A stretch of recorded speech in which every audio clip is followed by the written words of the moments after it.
She came home for Christmas, and regretted it the moment she opened the door. The phone rang on a quiet November night.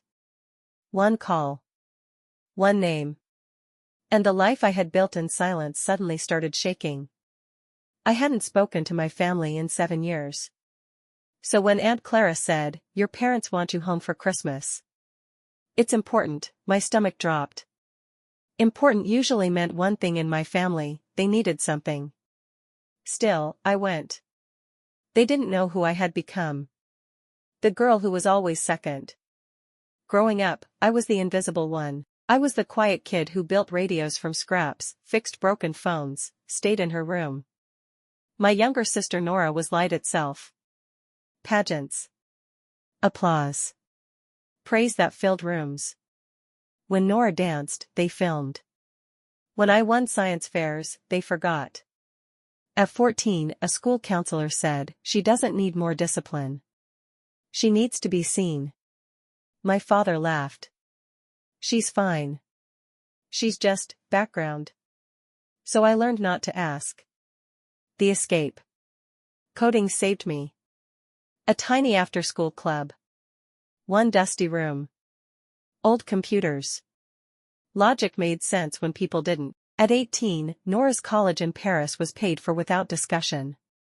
At dinner, my mother smiled and said, "Elena is considering something technical." Laughter followed.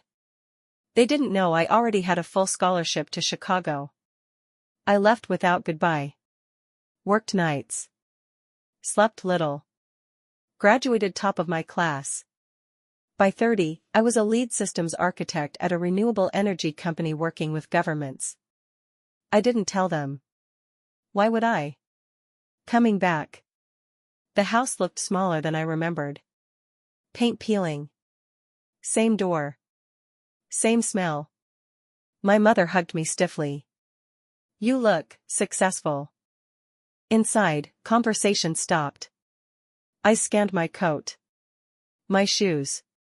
Then Nora appeared, glowing, pregnant, engaged. She smiled like nothing had happened.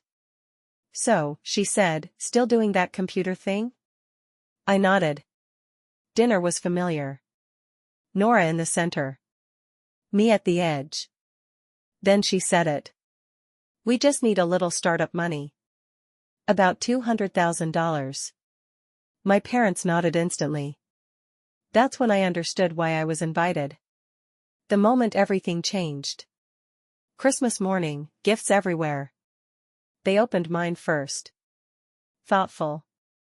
Elegant. Useful. Gasps. Smiles. Then it was my turn. "Nothing. Oh my God," my mother said loudly. "We forgot." Nora laughed. "Try not to cry. You're an adult now." I didn't cry. I reached into my bag and placed something on the table. "Keys. These," I said calmly, "are to my new condo. Bought it last week." Silence. My bonus this year was $180,000 after taxes. Forks froze midair. Suddenly, they saw me. And suddenly, they wanted me. The ask. Later, by the door, my father smiled too hard. "About Nora's business, you could help. Family supports family."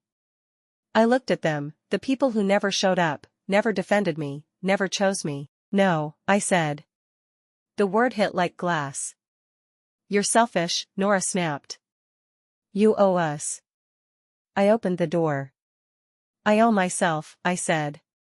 "And I've already paid enough." I left while they shouted. The quiet after. I blocked their numbers on the highway.